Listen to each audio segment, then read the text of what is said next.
Capítulo 22. A porta entreaberta.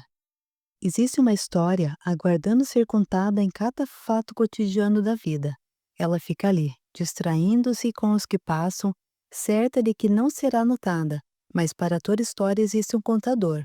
Ele é o sujeito que passa e a avista, e sabendo que ela é arisca, espreita. De observadora passa a ser observada.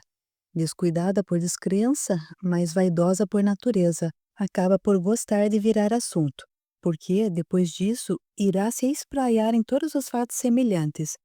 E quem ouviu dela dizer sofrerá um déjà vu, uma sensação de algo experimentado ao longo da vida, para tantas quantas forem as histórias contadas e sabidas.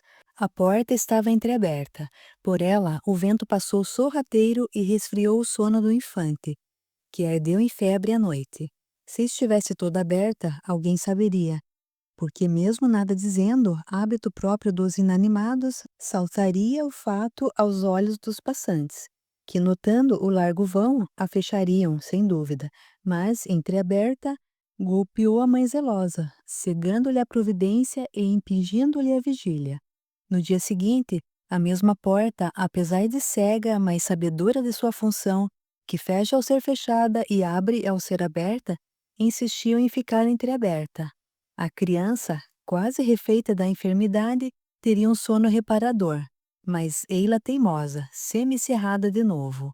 O vento sorrateiro passou por ela e a fez bater estrondosa em seu batente. O pequeno jaz no berço sonolento e assustou-se, trazendo alarde à parentela. O criado, que até agora era mudo, olhou com agudez para a desmantelada porta e falou ameaçador: Defina-se, ou bem se fecha ou bem se abre. Desse modo, causa embaraço aos que de ti necessitam. Não sabendo o que esperar, lançarão mão de ti. Capítulo 13. A confissão. Ao confessar-te os meus anseios, quis dividir contigo as minhas dores, e pôr um fim à angústia que me enfraquecia a alma. Nem tive tempo de sondar do tempo que dispunhas, ao entregar-te nos braços livres meu fardo repentino. Nem quis conferir se seria demasiado às tuas forças. Simplesmente aliviei-me e parti. Gomes girou a chave da porta e aproximou-se de Leandra lentamente. Seus olhos até seriam enigmáticos se as suas intenções previamente estabelecidas já não tremulassem feito um laço sobre a sua presa. Ele pousou as mãos sobre os braços dela para depois apertá-la com mais vigor. Ela sentiu aquele toque como uma ferroada. Na defensiva, tentou ganhar tempo. Precisamos conversar, Gomes. O capataz inquiriu desconfiado. Você não vai cumprir o combinado? Não imaginei que você me cobraria desse modo. Eu lhe disse que estava confusa. E eu lhe disse que pensasse e me respondesse quando estivesse certa. Estamos aqui, não é? Eu fiz a minha parte. A moça, com a voz embargada, contestou. Você sabe o que eu perco se fizer a minha parte. E eu me arrisquei por você. Também posso perder muito, o meu emprego ou coisa pior. Disse que a libertaria se fosse minha. Você mesma acaba de dizer que não pretende se casar. De que outro modo pretende ser minha, Leandra? Diga-me. Meu Deus, por que tem de pagar pela minha liberdade? Você não me ama, Gomes, apenas me deseja. Ele percebeu que seria necessário utilizar uma manobra para ganhá-la. O sentimentalismo das mulheres para ele era um caminho sinuoso, mas muitas vezes necessário. Eu a desejo, é verdade, porque você é linda, Leandra, e eu conheço muitas mulheres. Ele ia dizendo aquelas palavras como prisioneiro que detém um molho carregado de chaves e, na pressão do tempo, experimenta todas, mesmo sabendo que somente uma abrirá a fechadura. Mas você acha que se eu não a amasse, faria toda essa loucura para estar com você? Mesmo antes de você ser levada para aquele convento, eu não lhe confessei o meu amor? Ele afagou seus cabelos delicadamente. Ela levantou os olhos, buscando nos dele a sinceridade. Ele, percebendo que ela ainda vacilava, continuou. Eu tenho medo que você seja cortejada por outro e desista de mim. Por eu ser um mero empregado da fazenda do seu tio. Preciso sentir que você é minha, que me ama também. Se ficarmos juntos, saberei. Se depois disso não me quiser mais, eu a deixarei livre. Aquela última palavra era a chave. Ele pôde ler isso nos olhos dela. Pegou em sua mão, levando-a aos seus lábios e beijou demoradamente, sentindo pelo toque a sua pele. Ela cedeu-lhe a mão. Ele percorreu os braços e a nuca, envolvendo-a, trazendo-a para junto de si. Ela cedeu a tudo isso, deixava-se conduzir, como na dança, abstraindo-se de cada passo que ele dava em sua direção, buscando, ao final de tudo, a liberdade. O calor do sol causava um estalido na madeira da janela, que trazia aos poucos do sono a jovem adormecida. Abriu os olhos e percebeu não estar só. Levantou-se com suavidade, vestiu-se silenciosamente, buscou o corredor pela porta e desceu os degraus sem fazer alarde. O aroma do café coado recentemente anunciava a hora do dia. Saiu na varanda dos fundos e foi recebida pela generosa manhã. Lembrou-se de um poema que seu pai gostava de ler para ela. Manhã, sempre manhã, para tudo acordar. Faça o meu dia despertar. Traga o aroma da seiva espargindo no galho verde.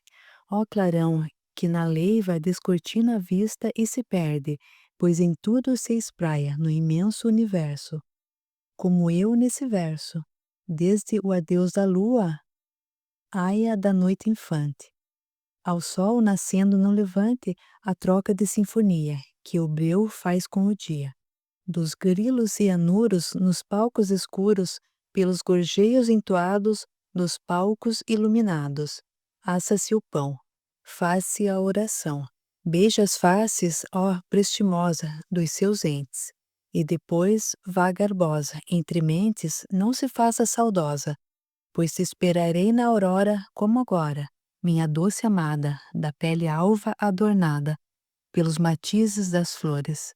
São tantos os seus amores na natureza louçã, ó graciosa manhã. Sentiu a face arder com lágrimas, mas não soube precisar por qual dor chorava. Pensou ser de saudades do pai ou de solidão, aquela dor que é possível sentir em meio à multidão.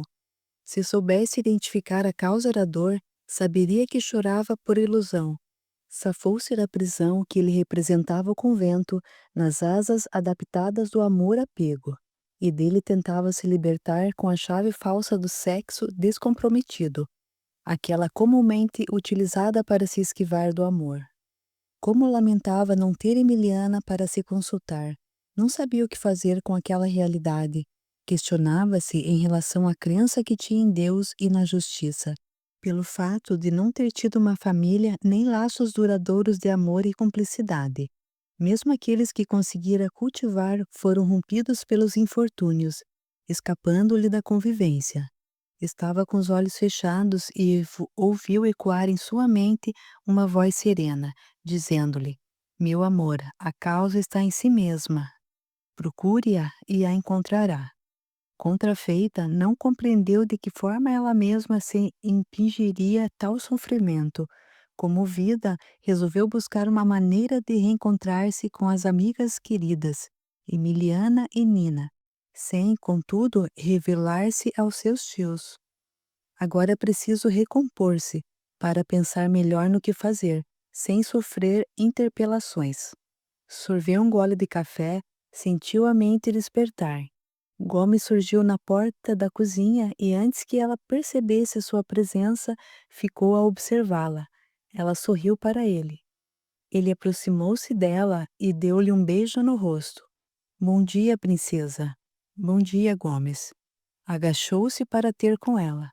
Poderia agora me chamar de José, já que não temos intimidade? Não tenho hábito, só isso, mas se prefere, José.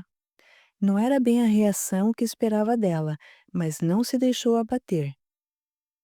Vim me despedir, vou à fazenda. Nos vemos à noite? Sim, para onde eu iria? Fez uma pausa e ponderou. Eu gostaria de me reencontrar com Emiliana. Sinto saudades. E de Nina também. Elas perguntam de mim? Quase não as vejo, Leandra. Mas por que deseja encontrá-las? Não tem receio de que elas coloquem tudo a perder? Emiliana tem muito medo da sua tia Leonor. Pode ser que dê com a liga nos dentes. Depende. Penso que ela só contraria se pressionada. Logo, enquanto o coronel não retornar, estaremos seguros. E não pretendo dizer onde estou, considerou a moça. Continuo achando perigoso. Posso me prejudicar antes do tempo. Fala como se o tempo fosse importante para sua proteção. O que muda saberem agora ou depois seria melhor que nunca soubessem, o que é improvável, aliás. Ele sentiu-se acuado com os argumentos dela. Prefiro que saibam depois, só isso. Disse isso e se levantou. Esqueça desse reencontro por enquanto, está bem? Agora me dê um beijo de despedida. Ela contorceu-se. O modo como ele agia, tentando ditar as regras, a incomodava. Fez um esforço para se tranquilizar. Deu-lhe um beijo superficial. Muchacha, nem parece a mulher fogosa de ontem à noite. Não quero que fale assim. Olhou para ele enfurecida. Assim como você é minha mulher agora, deveria estar bem satisfeita. Muitas desejariam estar no seu lugar. Ótimo, pois que assim seja. Aproveite a boa sorte com as mulheres. O capataz agarrou-a pelos braços. O que está querendo dizer, Leandra? Digo que já cumpri a minha parte do acordo que você inventou para nós. Já paguei por minha liberdade. Você está me dispensando? Se quiser entender assim, eu preferiria restabelecer as coisas. Para mim, você sempre foi um amigo, um irmão. Ele a apertou ainda mais contra si e disse, olhando-a profundamente: Eu nunca serei um irmão para você. Eu provei os seus beijos, o seu corpo, eu te desejo, não entende? Se me dispensar agora, não terá mais nada de mim. Como pretende viver? Acaso deu-se conta de onde está? Quer ser uma rameira? Disse isso gargalhando. Aquela gargalhada soou como um tapa no rosto, seus olhos ardiam como duas labaredas, e as suas palavras saíam com o mesmo ardor. Não quero ser a sua rameira, Gomes. Ele a soltou com aspereza. Vai se arrepender disso, Leandra. Um dia me pedirá que reconsidere. Virou-se, foi em direção à porta, vacilou diante do silêncio dela e, com orgulho em chagas, saiu em retirada. Capítulo 24. A Giralda. Aos domingos, celebravam-se as missas na Catedral de Sevilha, monumento inicialmente construído na época da invasão moura e concluído pelos sevilhanos, que afirmam ser a terceira maior edificação cristã em tamanho. Nas capelas, poderosos sevilhanos descarregaram praticamente todo o seu esforço de mecenato. Nota: os mecenas mais ricos encomendavam cenas bíblicas a pintores como Goya e Murillo, concentrando patrimônios artísticos numa área relativamente pequena. A Giralda foi concebida como minarete na Mesquita Moura, isso que mais tarde se transformaria na Catedral Cristã. Torre imponente da qual se avista Sevilha em completa circunferência. As quatro paredes externas refletem um dos tabus da cultura muçulmana, que consiste em não fazer representações de seres humanos. Existe, desse modo, a profusão de uma espécie de bordado em pedra, que dá ao monumento uma riqueza de detalhes só encontrada em locais mais prósperos do mundo árabe. Para se alcançar o topo da Giralda, é necessário atravessar, a princípio, o Pátio das Laranjeiras e vencer 35 rampas internas, garantindo, no cume, a vista das ruelas da parte histórica da cidade, como se fosse um túnel do tempo em vertical. Era lá que Emiliana gostava de consumir seu domingo de folga. Assim confessou a Leandra, em tempos idos. Fazia um passeio pelas praças do centro, circulava pelos corredores da catedral, fazia suas orações silenciosas, admirava o semblante dos santos e apóstolos esculpidos e pintados. E quando recobrava forças, subia as rampas da Giralda. Ali ficava contemplando as calles de Sevilha, relembrando seus tempos de juventude até o sol se pôr no horizonte. Leandra começou a percorrer o caminho de Emiliana, na esperança de reencontrá-la. Não poderia contar com Gomes para tal intento. Nem se sentia encorajada a ir à fazenda e deparar-se com seus tios. Descobriu nisso um prazer novo. Ficava ali, observando a forma com que cada crente se entregava à oração. Alguns balbuciavam, outros se benziam, outros beijavam o crucifixo, mas todos pareciam buscar a mesma coisa, a paz de espírito. Pesquisou na memória as vezes em que verdadeiramente sentiu paz. Percebeu que a paz vinha visitá-la na leitura, nas lembranças de seu pai, nos carinhos de Marieta, sua primeira ama, na palavra amiga de Emiliana, nos passeios com Nina, na contemplação da natureza. Ele fugia logo após, com os reveses da vida no embate das escolhas difíceis ou na falta de escolhas. Como alcançar uma paz mais duradoura? Seu novo lar era agitado de dia e embriagador à noite. As pessoas da Casa das Acácias estavam sempre sonolentas ou eufóricas. A paz estaria no meio, entre a sonolência e a euforia? Já se passaram semanas sem encontrar Emiliana. Certamente mudara de hábitos, pensou. Fechou os olhos, sentiu a ardência nas conjuntivas, entregou-se a uma oração, mas não conseguia silenciar a mente. Pensou em desistir e não o fez. Pai, Criador de todos nós, ajuda-me a reencontrar minha ama, não me deixe desistir. Ficou um pouco assim, aguardando a realização de um forte desejo. Abriu os olhos, as pessoas que assistiram à missa já estavam saindo. Olhou ao redor e nada viu. Olhou para a face iluminada de Santa Justa, ela parecia lhe dizer algo que não pôde decifrar. Buscou a porta do pátio das Laranjeiras, que estava enriquecido com o aroma das flores alvas e delicadas. Subiu a giralda com ânimo, queria ver as coisas de cima. Estava a perder o fôlego quando uma brisa suave do Guadalquivir linguajou a vista. O vento ficou lá, lhe falando aos ouvidos. Adorava a sensação do sopro de ar nas orelhas. Abstraía-se e arrepiava-se. Alguém encostou suavemente o cotovelo no seu. Não se distraiu da vista por isso. Alguns segundos depois, olhou de relance e não acreditou. Emiliana? Leandra, não pode ser. Abraçaram-se em festa. Como conseguiu sair do convento? A moça deu um sorriso maroto. Fugida, Emiliana. De que outro jeito? Meu Deus, o seu tio vai saber. Saberá, quando voltar de viagem. Que viagem? Indagou a ama surpresa. Ele não está viajando? Não, porque acha que ele... A ama parou apreensiva. Você fugiu com o Gomes? De certo modo. Ele me ajudou a fugir. Por que a cisma, Emiliana? O que está acontecendo? A serva começou a contar os fatos em disparada. O seu tio descobriu que Gomes estava fazendo uns negócios escusos com os ciganos e com outros donos de terras. Ele vendia os escravos sem prestar contas. Juntou um bom dinheiro com isso. A sua tia, sabendo do ocorrido, disse que o mandasse embora, sem nenhum cêntimo.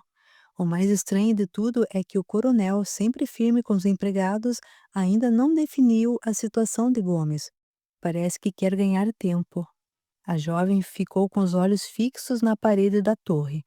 O tempo também parecia importante para Gomes. Mas Gomes continua a trabalhar na fazenda? Está morando lá, mas não está mais à frente dos negócios, como se estivesse esperando algo acontecer. É muito estranho. E tem mais uma coisa. Eu ouvi seu tio dizer há uns meses para sua tia que estava disposto a buscá-la no convento. A jovem alargou os olhos para Emiliana. Ele disse isso? E o que ela disse? Ficou esbravejando, disse que tudo ia bem sem você por perto. Então, ele disse que ele reservaria uma casa próxima à sede para que você morasse, de modo a evitar o confronto entre ambas. E o que mais? Conte-me tudo. Ela não gostou, não, mas estava se convencendo, desde que você se casasse e se tornasse uma mulher direita. Emiliana, preste atenção no que vou lhe perguntar. O Gomes sabia das intenções de meu tio? Não sei, mas creio que sim. Isso tudo foi antes dele descobrir o desfalque de Gomes, e o coronel sempre confiou seus propósitos a ele. Vendo a palidez da jovem, Emiliana sugeriu que se sentassem e disse: Agora é você quem me diz o que está acontecendo. Sinto que faço parte de um plano de Gomes. Ele mentiu para mim, disse que meu tio estava em viagem. Diz que me ajudaria a fugir do convento e me manteria por um tempo, mas me impôs uma condição. Qual condição?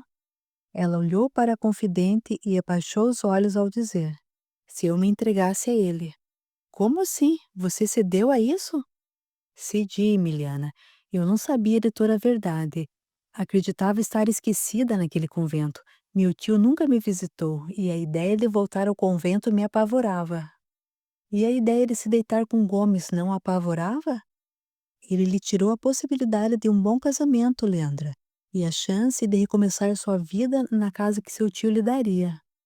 Meu tio, se souber da verdade, me repudiará, e a minha tia confirmará suas cismas ao meu respeito. E eu alertei sobre Gomes desde a época da fazenda. Ele a olhava com desejo, menina. E se ele fez tudo de caso pensado, ele é pior do que eu imaginava. Mas por quê? Tem algo além disso tudo que eu preciso descobrir. A ama a olhava com comiseração. Onde você está morando? Emiliana, eu não posso lhe dizer isso, temo que você seja pressionado um dia a dizer onde estou. Eu preciso saber o que está acontecendo antes. Confia em mim? Claro que sim, mas não quero perder o contato com você, minha querida. Nos veremos aqui novamente. Quando terá folga? Daqui a 2 domingos. Muito tempo, não acha? Não há outro meio? Sim, meu filho Gabriel vai ao mercado quase todo dia, pela manhã. Poderá me mandar recado por ele. O meu menino é discreto, pode confiar nele. Está bem. Se for preciso, eu usarei esse recurso. Desceram abraçadas as rampas da Giralda. Conversaram sobre o relevante, inclusive sobre Nina e o seu namoro com João Graneiro. Tentaram não arrefecer seus corações, apesar das considerações primeiras. Despediram-se ainda com os últimos raios do sol.